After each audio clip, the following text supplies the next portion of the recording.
Welcome to another Leading at Google talk. The Leading at Google series is aimed at getting interesting folks from outside to speak on interesting topics involving leadership and reaching out to the community. My name is Ming. I'm the Jolly Good Fellow of Google. And I'm honored today to introduce a friend, a better Jolly Good Fellow, a jollier, gooder fellow, if you would, Tony Hsieh. Tony is the CEO of Zappos and the author of this book, Delivering Happiness. In 1999, at the age of 24, even younger than me right now, Tony sold LinkExchange, the company he co-founded, to Microsoft for $265 million. He then joined Zappos as an advisor and investor, and eventually became CEO, where he helped Zappos grow from almost no sales to over $1 billion in annual sales, while simultaneously making Fortune magazine's list of best companies to work for. In November, Zappos was acquired by Amazon.com in a deal valued at $1.2 billion. Tony is a huge inspiration for me. One of my goals in life is to create happiness in the workplace, but I do it from bottom up. But while Tony does it from top down as CEO, and he does it systematically, and he does it in a way that is very profitable for his company.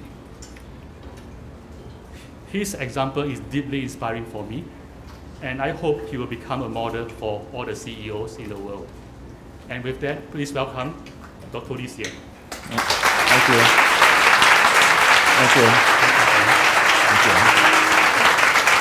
All right. So everyone can hear me okay? Want to take a quick survey first. How many of you have actually purchased from Zappos before? Oh, wow. So normally when I do this survey, the ratio is about 2-to-1 women to men. And a lot of guys that I ask say they themselves personally haven't, but their significant other or wife has. And so I was actually giving a tour of our headquarters in Las Vegas, and we actually give tours to the public. So next time any of you are in Las Vegas, we'll pick you up in a Zappos shuttle from the airport, give you a tour, and then drop you off at your hotel afterwards. It's a lot of fun. And I'll give the information later on how to get a tour. But anyways, I was giving a tour to an executive from one of the major record labels, and I asked him the exact same question. And he said no, he personally hasn't shopped from Zappos, but he suspects his wife has, because these white boxes would show up at his doorstep and then they'd disappear, and he wasn't sure if she was returning them or exchanging them or what was going on. And every time he asked her, she refused to answer him and tell him what was going on. So anyways, we went through the ground floor of our office, and that's where our merchandising team is, and then we went upstairs to our customer loyalty team, which is our name for our call center. And he sat down next to one of our call center reps and forced her to pull up his wife's account. And he discovered that she had spent over $62,000 in his lifetime. So yeah, hopefully we weren't instrumental in any divorce proceedings or anything. So before getting into Zappos, wanted to talk a little bit about what led me to Zappos. And the story actually begins with pizza. In college, I was running a pizza business with my roommate. We probably had 300 or 400 students in our dorm. We were on the ground floor, and we were responsible for investing in the ovens, and we hired the workers, set the menus, and occasionally I was making the pizzas myself as well. And this guy named Alfred, who's now our CFO and COO at Zappos, this is actually how we met, was over pizza. He would stop by every night and order this large pepperoni pizza from me. And for me, it wasn't actually that weird, because I remember late nights, there'd be 10 of us at a Chinese restaurant somewhere, and he would literally finish everyone's leftovers. And we had nicknames for him like Human Trash Compactor or Monster. And so, but then sometimes he would stop by a few hours later and order another large pepperoni pizza from me. And I was just thinking, wow, this boy can really eat. Well, I found out several years later, he was taking the pizzas upstairs and selling them off by the slice. So that's why he's our CFO and COO today at Zappos. So after the pizza business, the same roommate I was running it with, his name is Sanjay, he and I got together and formed a company called LinkExchange. This was back in 1996 during the early .com days. And we grew that company to about 100 people and then ended up selling the company to Microsoft in 1998. But what a lot of people don't know is the reason why we ended up selling the company. And it's because the company culture just went completely downhill. And I remember when it was just 5 or 10 of us, it was kind of like your typical .com back in the day. We were working around the clock, sleeping under our desks, had no idea what day of the week it was, trying to remember to shower every few days.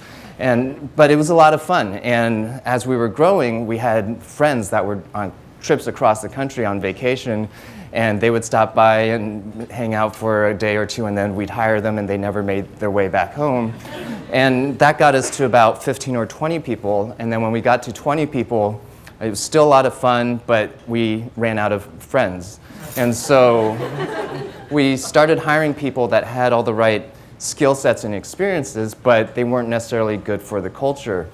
And there wasn't any one hire that made the culture go downhill, but just slowly over time, by the time we got to 100 people, I myself dreaded getting out of bed in the morning to go to the office. And that was kind of a weird feeling because this was a company that I had co-founded and felt like I had lost control of the culture, and if I felt that way, wondered how all the other employees felt. So that's really what drove us to sell the company to Microsoft. And after selling the company, Alfred and I got together and we formed an investment fund, and we invested in probably about 20 or so different internet companies, and Zappos just happened to be one of them.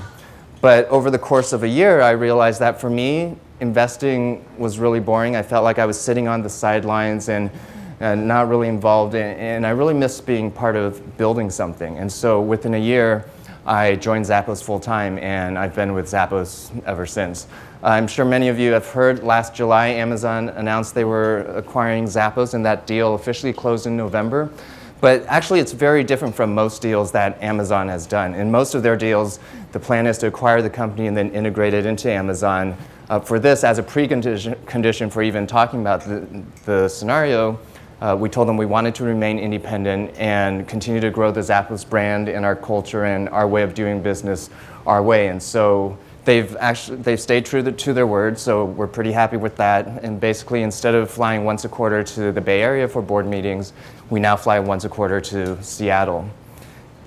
So most people, when they hear about Zappos, think of us as an online retailer of shoes, because that's how we started. But internally, we have a saying. We say that we're a service company that just happens to sell shoes. And we actually sell a lot more than shoes now. We sell clothing, even beauty products, kitchenware, houseware. And our whole goal is that we're hoping 10 years from now, people won't even realize we started out selling shoes online. And we really just want to build our brand to be about the very best customer service. And we've grown from basically no sales in 1999 to, in 2008 was the first time we hit $1 billion in gross merchandise sales, and we're continuing to grow. In Q1 of this year, our net sales were up almost 50% year over year the previous year. And the number one driver of all that growth has been through repeat customers and word of mouth. So our whole philosophy is, let's take most of the money we would have spent on paid advertising and paid marketing and instead invest into the customer experience and let our customers do the marketing for us. And we're thinking 20 or 30 years from now, we've even had customers email us and ask us if we would please run an airline or the IRS. And we're not going to do either of those things this year, but 20 or 30 years from now, I wouldn't rule out a Zappos Airlines that's just about the very best customer service and customer experience. So one brand we look to for inspiration sometimes is Virgin. They're in a whole bunch of different businesses, music, airlines, and so on. The difference is the Virgin brand is more about being hip and cool, whereas we just want to be about the very best customer service. So on any given day, about 75% of our orders are from repeat customers. And when people ask us, well, what does it mean to give great customer service? Well, these are some of the questions we think about. We think about what customers expect and then what they actually experience. And so when you go to our website, I'm sure as many of you know, we offer free shipping both ways. So a lot of customers will order 10 different pairs of shoes, try them on with 10 different outfits in the comfort of their living room, and send back the ones they don't like or don't want. And we encourage that type of behavior. We've actually found that customers with higher return rates maybe on a per order basis are less profitable, but in terms of actual dollar basis, end up being more profitable than customers that never return anything at all, because they end up being more comfortable with the process and trying out new products that they wouldn't normally try out if it wasn't free shipping both ways. We think about what are the stories that they'll tell each other, and so a lot of our investment actually, what we found is on a lot of other e-commerce websites, most of their investment is on what happens in order to get the customer's credit card number, whereas we really focus on what happens after we get the credit card number from the customer. And there's a lot of different things we do. We run our warehouse 24/7, which actually is not the most efficient way to run a warehouse. The most efficient way is to let the orders pile up, and then the picker has higher picking density when walking around the warehouse. But we're not trying to maximize for efficiency of the warehouse. We're trying to maximize for the customer experience. And our warehouse is located about 15 minutes from the UPS hub in Louisville, Kentucky. And because of that, and because we also do surprise upgrades to overnight shipping for most of our loyal repeat customers, a lot of our customers order as late as midnight Eastern, and then their shoes show up on their doorstep 8 hours later. And that creates that whole wow experience and emotional impact that causes them to remember us for a very long time and tell their friends and family about us. We also have a 365-day return policy for people that, I guess, have trouble committing or making up their minds. And we also have our most websites, it's very hard to find contact information. It's usually buried 5 links deep, and maybe it's an address that you can email once. Whereas for us, we take the exact opposite approach. We put our 1-800 number on the top of every single page of our website because we actually want to talk to our customers. And it's funny because sometimes I'll be speaking at advertising or branding conferences, and there's a lot of discussion about consumers being bombarded with thousands and thousands of marketing messages every day. How do you get your message to stand out, or how do you get your brand to stand out? And as kind of low-tech and unsexy as it may sound, our belief is the telephone is one of the best branding devices out there, because you have the customer's undivided attention for 5 to 10 minutes. And what we found is if we get the interaction right, that's something that customers remember for a very long time. And so we've also done studies where we found that customers that do come in contact with us end up buying more frequently and spending more money. So we're actually trying to figure out how do we get more customers to call us. And it may seem weird for an internet company to really want customers to contact us through the phone.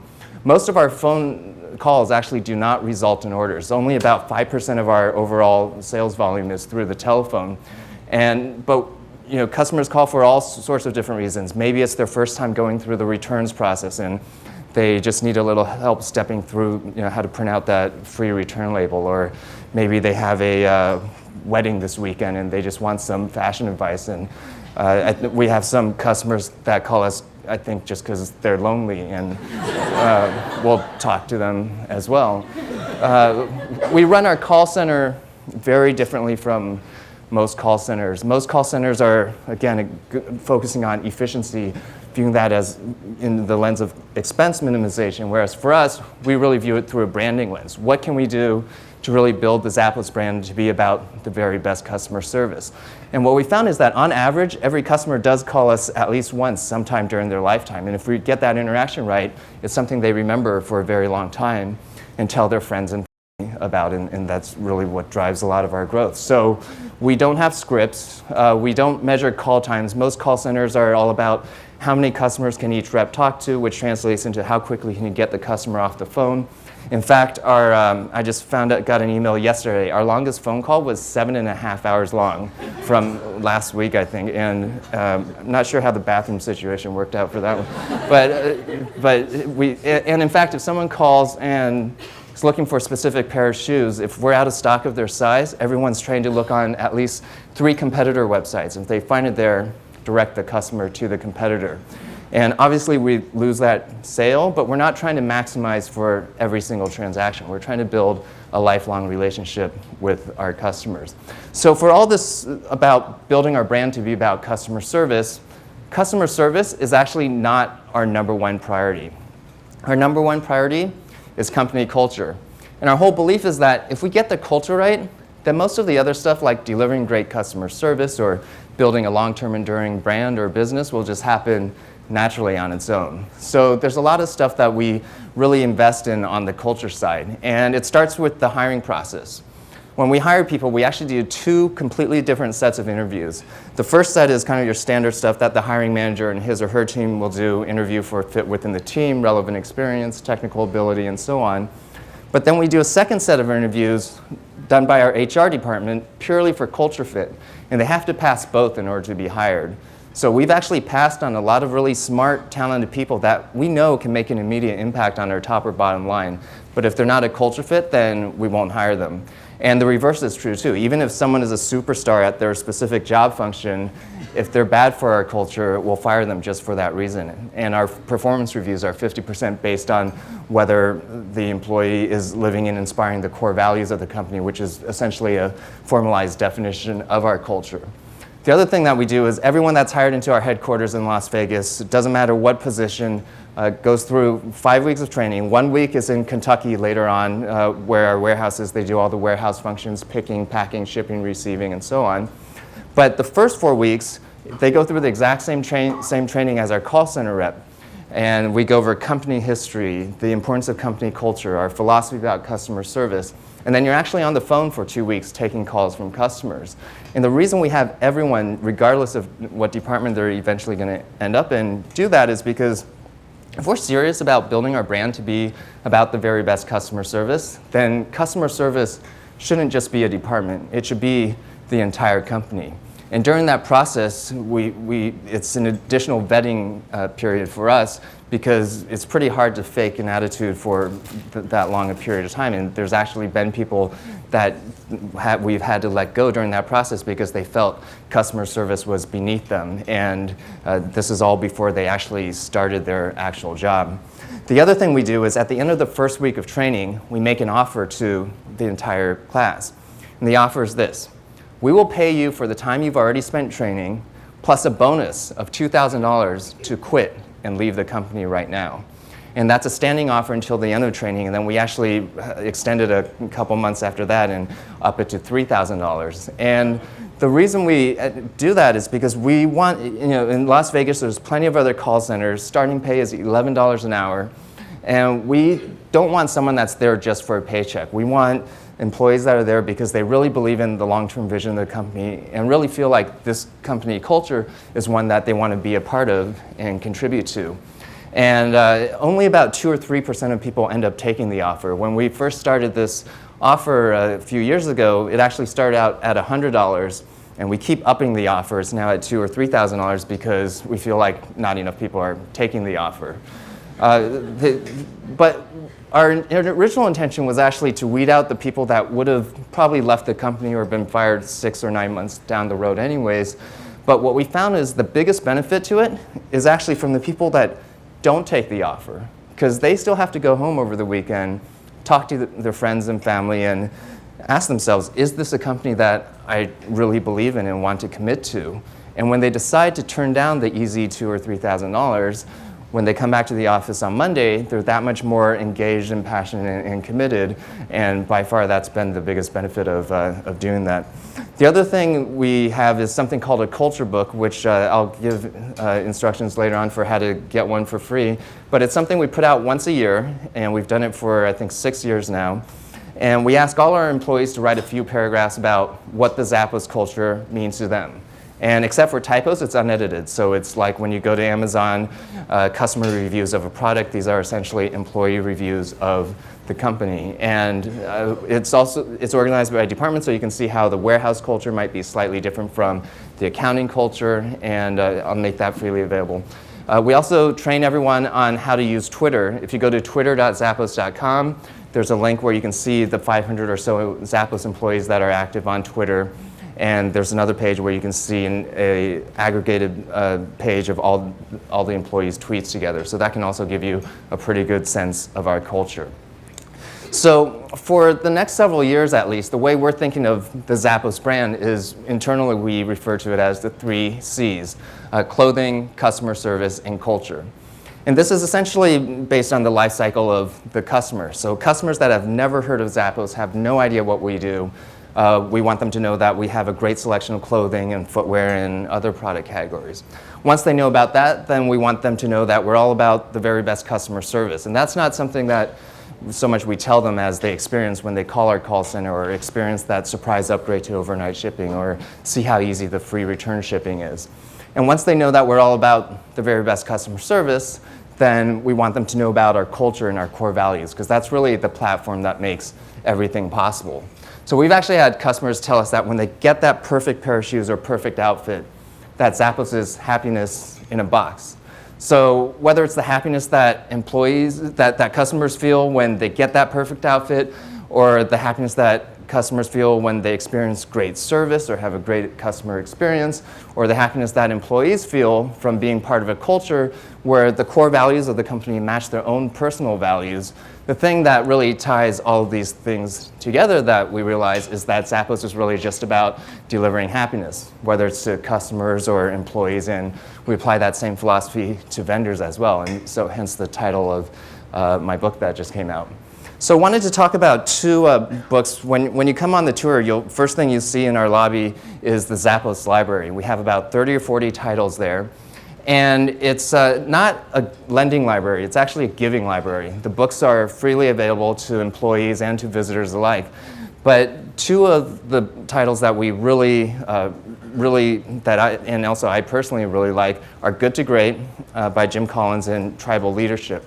And in fact, we partnered with the authors of Tribal Leadership the audio version is actually available for free to download from the Zappos website.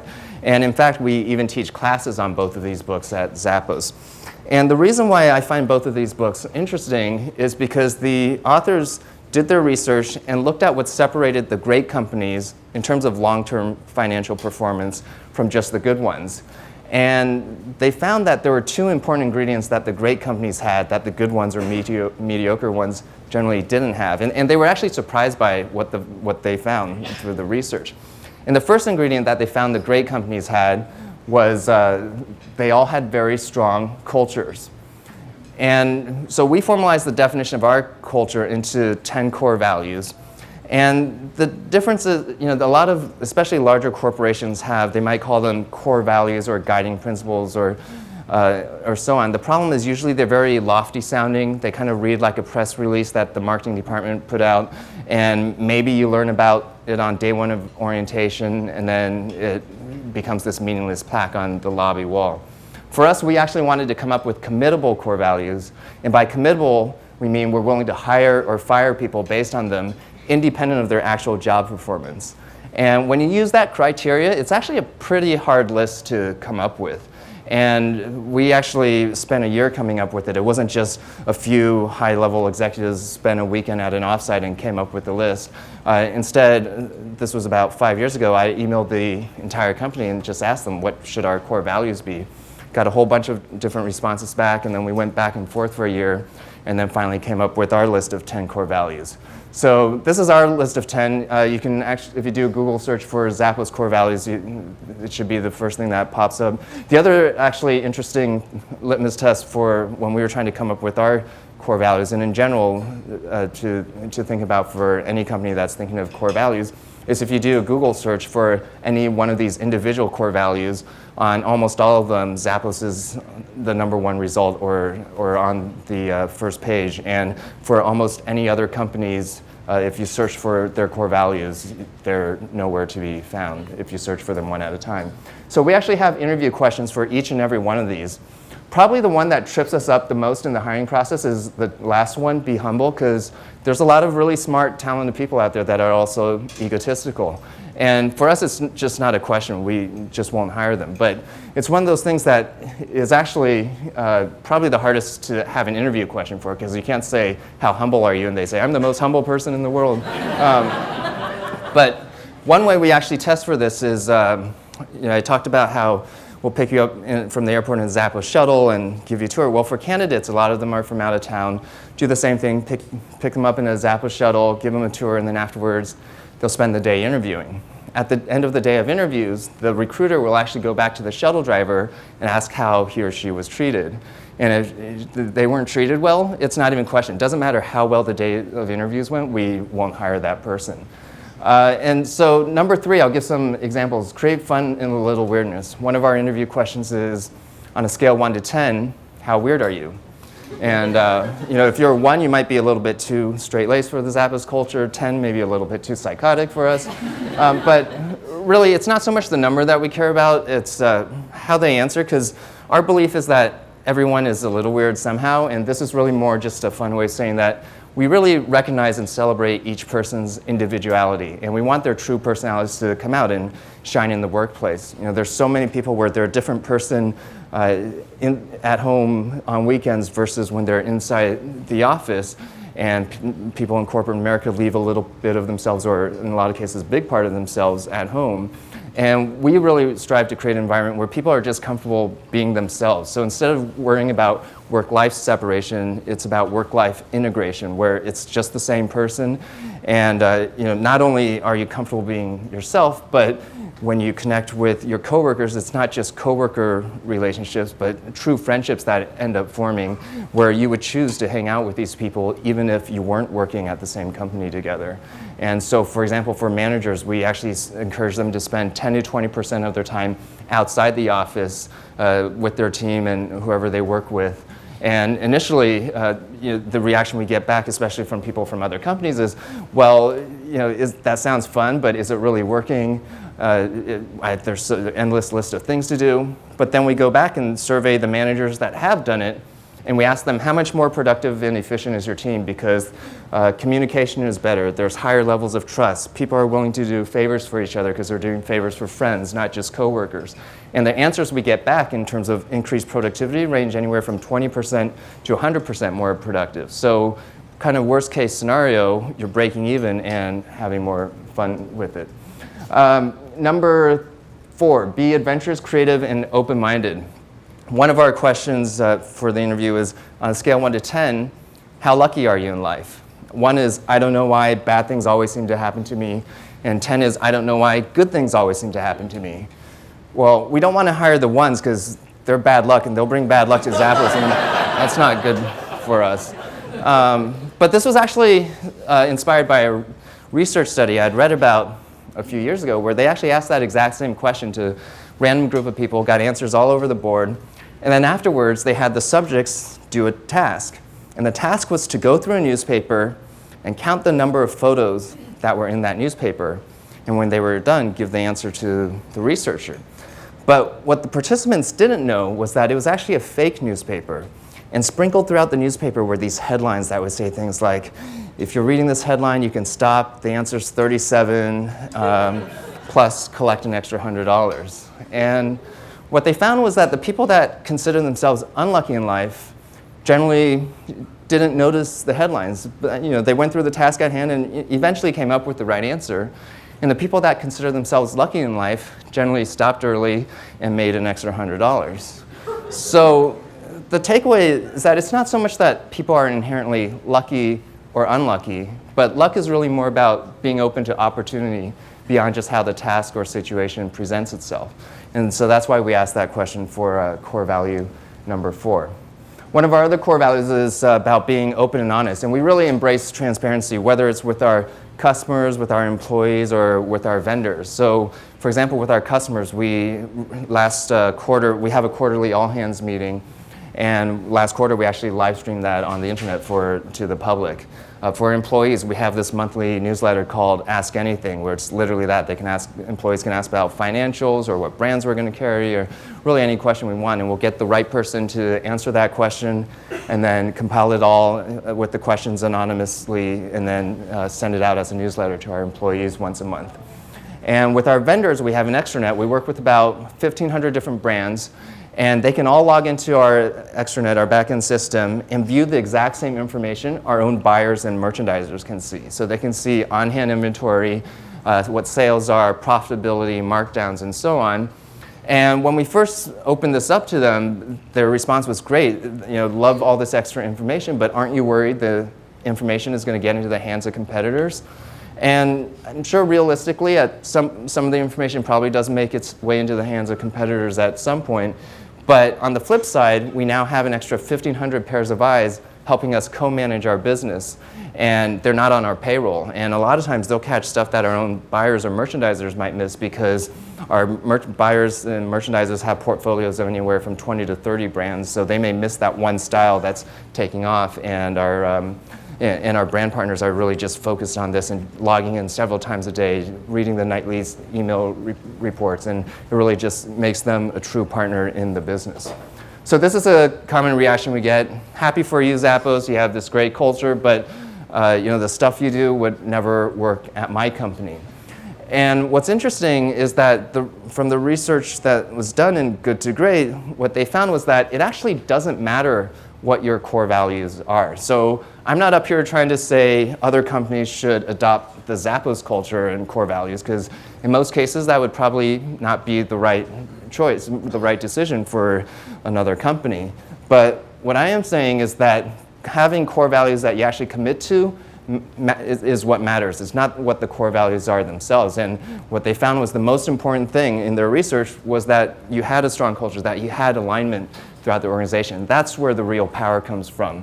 And when we rolled out our core values, it was actually one of those things that even myself kind of resisted initially, because it felt like one of those big corporate things to do. But what we found was when we really committed to them, and truly committed meaning willing to hire and fire people based on them, willing to do performance reviews based on them, within a relatively short period of time, the entire organization really changed when it became integrated in our language and our default way of thinking. And it empowers every single employee to really make decisions for themselves. They just need to ask, what's our long-term vision, and is this more in line with our core values or less in line with our core values? And it also enables employees to call each other out, even if they're in different departments or if it's a frontline employee calling out a VP. So we found that it's been hugely, hugely powerful, and really is what enables us to scale our culture. And part of it is the only way a culture can scale. Most companies, as they get bigger, the company culture goes downhill over time. Not only do we not want that to happen, but we actually want it to get stronger and stronger. And the only way that can happen is if every employee views as part of his or her job description living and inspiring the culture in others. And so one analogy I like to think of sometimes is like when you watch the Discovery Channel and over the Serengeti or whatever, there's a flock of 50,000 birds flying, and if you take a step back, it looks like this one giant organism that's flying in unison. And the reality is there is no head bird that is leading the group, but what there are every bird has pretty much the same DNA, and they have very simple instructions encoded in their DNA, like stay this many number of inches away from the bird on the right, this many from the left, and so on. And when they all follow those same rules, they're able to flock together. And so analogously, the core values are like the DNA that enables the birds to function as a unit, that whether it's 10 birds or 50,000 birds. And that's really how we're thinking of how we're going to scale the company culture at Zappos. I'm going to make this presentation available, but sometimes the reaction that we get from other companies is, okay, you're an internet company, special rules apply to you. And the reason why I included those other stories in there are because one of them, for example, is the Atlanta Refrigeration Company in Atlanta, Georgia. They do refrigeration repairs out in the field. And so in some ways you can't think of a more opposite company or industry than Zappos. And they came through our offices and then actually went through our Zappos Insights program, where we helped them figure out their core values and how to build their own strong cultures. And then they went back, and within a relatively short period of time, their customers are happier, their employees are happier. It's really neat actually seeing the before and after pictures, and their profits and revenues are up. So it's just pretty cool seeing the same concepts apply and work in other industries. So going back to Good to Great and tribal leadership, I talked about how there were two important ingredients that separated the great companies from just the good ones. First one was culture. And then the second one was that, and this again I think surprised the researchers, was that the great companies had a vision that had a higher purpose beyond just money or profits or being number one in a market. And kind of the irony there is that by not making profits the number one priority of the company, or the higher purpose of the company, it actually enabled these companies to generate more profits in the long term. So sometimes when I speak at entrepreneur conferences, I get asked, what's a good market to go into where it can make a lot of money? And my response to them is, instead of thinking about where you can make a lot of money, think about what are you so passionate about doing that you'd be happy doing it for 10 years, and even if you never made a dime, and that's what you should be doing. And kind of the ironic thing is the money will actually follow. So we've all heard of Craigslist. He didn't set out to make money. He was passionate about the community, and now it's one of the top trafficked websites on the internet. So I like to say chase the vision, not the money. There was a movie that came out I think a couple years ago called Notorious. I think it only lasted a week in the movie theater, but I saw it. And in it, Biggie Smalls, also known as Notorious B.I.G., Puff Daddy says to Biggie Smalls, don't chase the paper, chase the dream. I just want an excuse to put this picture up here. Anyways, so if you're an entrepreneur, think about what would you be so passionate about doing that you'd be happy doing it for 10 years, even if you never made a dime from it. And if you have employees, think about what's the larger vision and greater purpose in their work beyond just money or profits or being number one in a market. And there's a lot of consultants and books that talk about how to motivate employees. And they work to a certain extent, and there's different ways you can motivate employees. You can motivate them through incentives. A lot of companies do that. You can motivate them through recognition. A lot of corporate America motivates through fear. But our belief is that there's a huge difference between motivation and inspiration. And if you can inspire your employees through a vision that has a greater purpose beyond just money or profits or being number one in a market, and if you can inspire your employees by having and committing to corporate core values that match their own personal values, then you can accomplish so much more, and you don't really need to worry about the motivation part of it. So this is a look at how the Zappos brand has evolved over the years. In 1999, our vision was, let's just have the largest selection of shoes online. And then about 4 years into it, we sat around and asked ourselves, what do we want to be when we grow up? Do we want to be about shoes, or do we want to be about something more meaningful? And that's when we decided we wanted our brand to be about the very best customer service. And when we did that, it kind of surprised us what happened. Suddenly, once we communicated it out to our employees, we found that employees were suddenly a lot more engaged and passionate about the company. And when customers called, they could sense that the person on the end of the phone wasn't there just for a paycheck, but truly wanted to provide great service. And when vendors came and visited our offices, we found that they wanted to stay longer or come more frequently because that enthusiasm wore off onto them, rubbed off onto them. And then in 2005 was when we rolled out our core values and decided not only do we want culture to be important, but we in fact want it to be the number one priority of the company, because if we get that right, then the customer service will come naturally as a byproduct of that. And in 2007, we started asking ourselves, okay, what do we mean by great customer service? There's lots of different ways to give great service. Amazon is a customer-centric company as well, but they have a different approach. They're more about high tech and removing friction, and whereas we really want to do the more have the more human connection, so we're more high touch instead of high tech, and really develop that personal emotional connection with them. And then 2009 was when we took a step back and realized really the thing that ties all of this together is just about delivering happiness, whether it's to customers or employees or vendors as well. So wanted to tell another pizza story, and this actually happened a couple years ago in Santa Monica, California. I was speaking at a Skechers sales conference, and it was a long day, and then at the end of the day we decided to go bar hopping in the Santa Monica area, and because I'd never done that before. And I mean, I've gone bar hopping, but not bar hopping in the Santa Monica area before. And so I think there were 3 of us from Zappos, 3 people from Skechers, one of the brands that we work with. Went to the first bar, someone ordered a round of drinks, and then because it had been a long day, someone ordered a round of shots, and so we took the shots and drank the drinks. And then went to the second bar, and someone else ordered a round of drinks to pay back for the first round of drinks. And then someone else ordered a round of shots to pay back for that first round of shots. And you can't waste alcohol, so we took the shots and we finished the drinks. And then we went to the third bar, and then actually don't remember how many drinks or shots we had after that. But what I do know is that last call is 2 a.m. in California, and lights went on, and then we started heading back to the hotel room, and one of the girls from Skechers was talking about this pepperoni pizza that she was craving and asked if we wanted to go in on it. And we said, yeah, that sounds great. We've been drinking, pretty hungry. And she's like, oh, I cannot wait to go order the room service. I checked it out on the room service menu before we left. It was on page 17. It was the second item down. And when it comes, I know it's going to be hot, so I'm not going to let it burn the roof of my mouth. I'm going to smell it first and let the odors go in. And it was only a 5-minute walk, but it seemed much longer than that because she would not stop talking about the pepperoni pizza. So anyways, we finally wind up in the hotel room, and she's all excited. She calls room service, and then 10 seconds later, she hangs up the phone all dejected, and I ask her, what's wrong? And apparently at that hotel, they don't serve hot food after 11 p.m. And so she was really dejected and sad.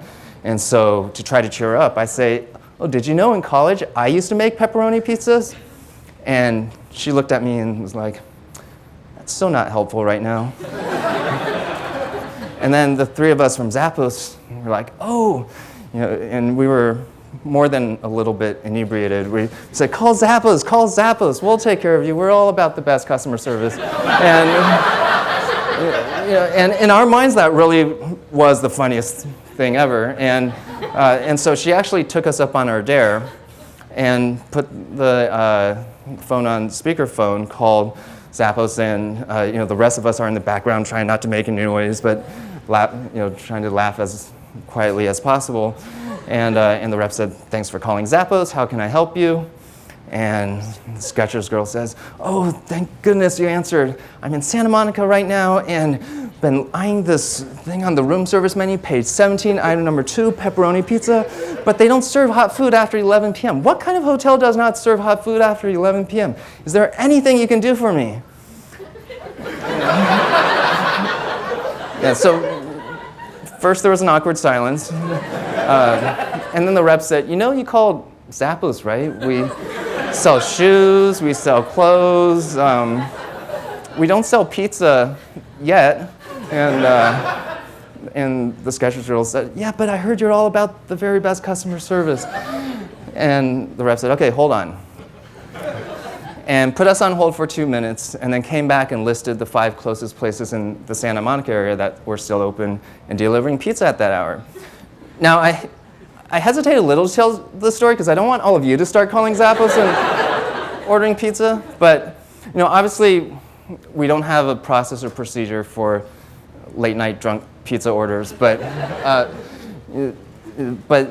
I think it's just a fun story because if you get the culture right and make sure everyone understands the long-term vision of the company, you don't need a process and procedure for everything. And these types of situations, these stories are just created automatically, literally for us, thousands and thousands of times every single day. And that's how we've really built our brand.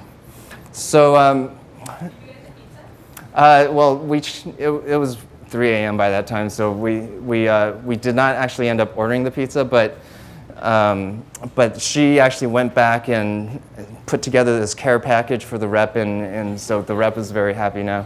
And but now she's a customer for life, and she's told that story, I'm sure, many, many times.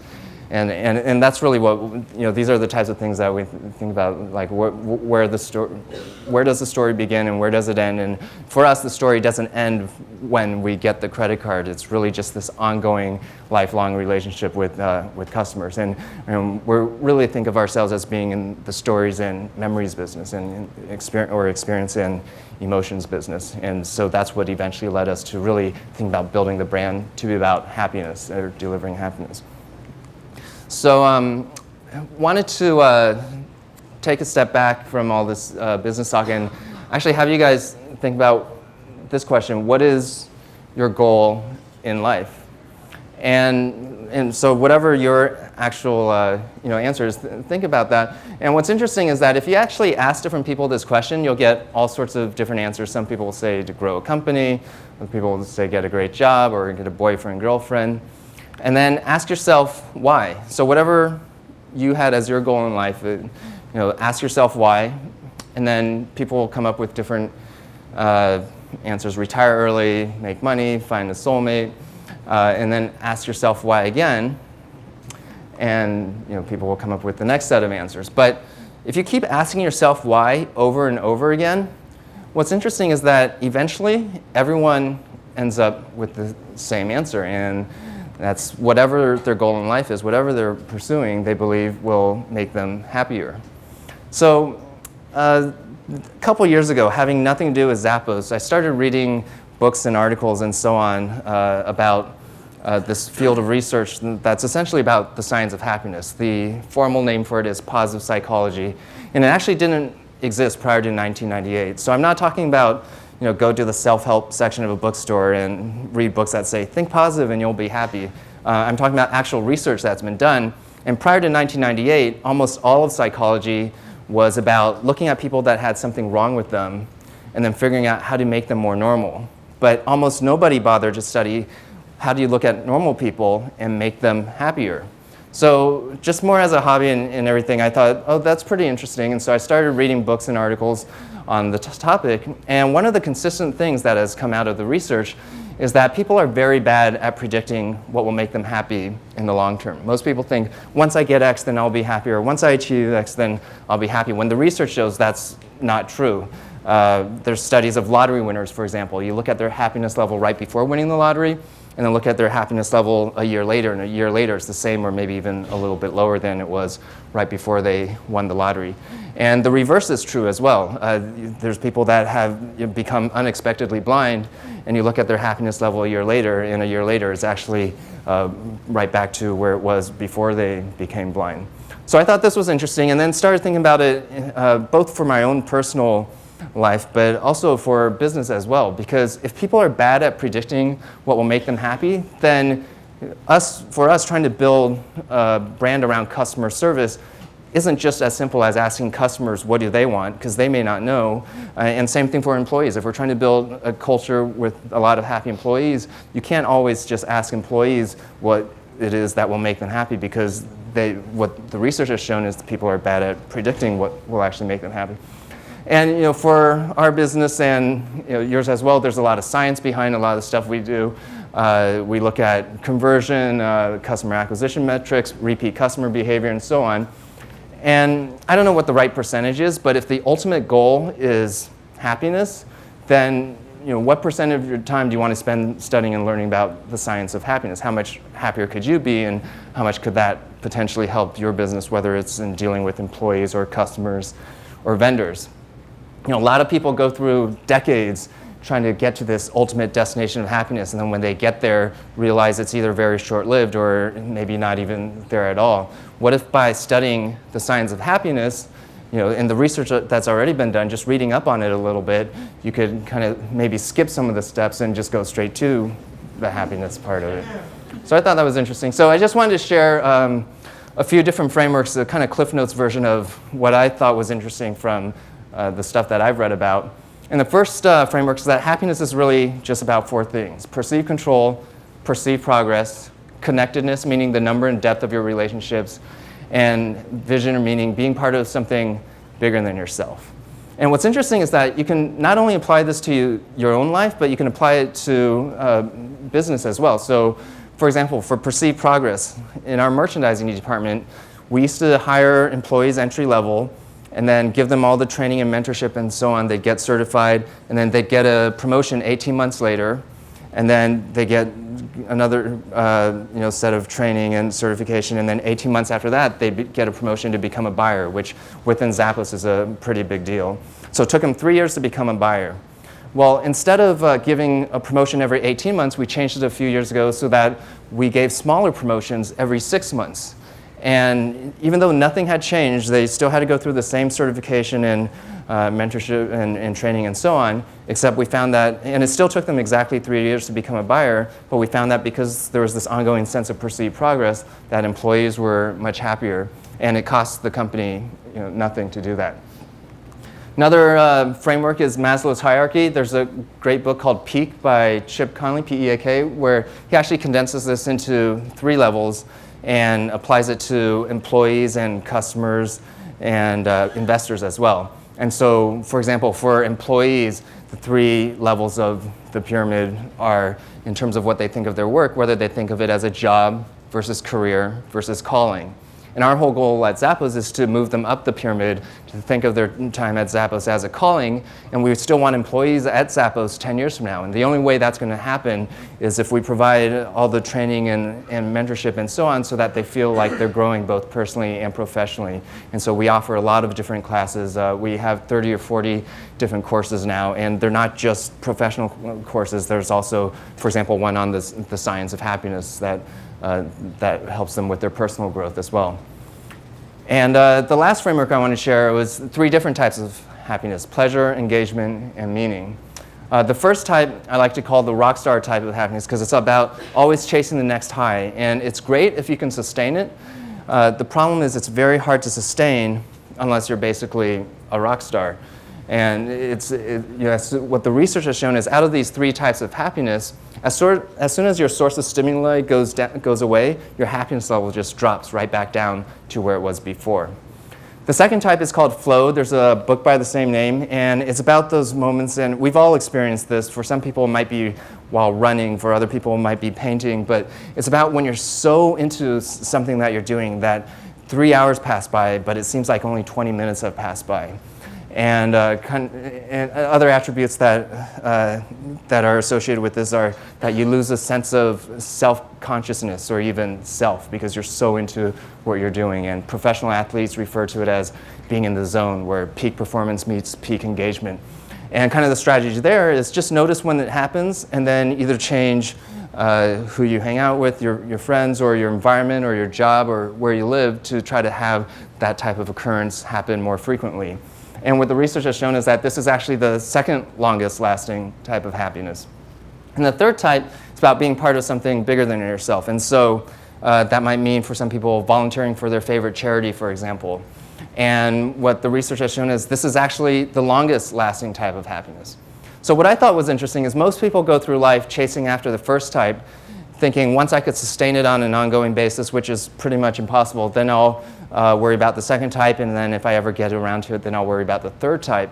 When based purely on the data from the research, the proper strategy should be focus on the third type of happiness first, and then layer on top of that the second type, and then the first one's really just icing on the cake.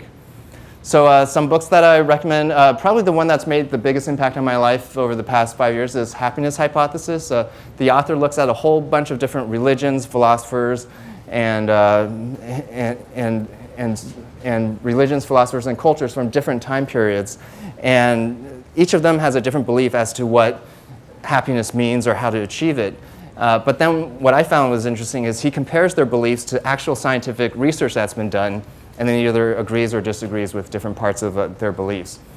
You can email me, Tony at deliveringhappinessbook.com or Tony at Zappos.com will work as well for a copy of this presentation.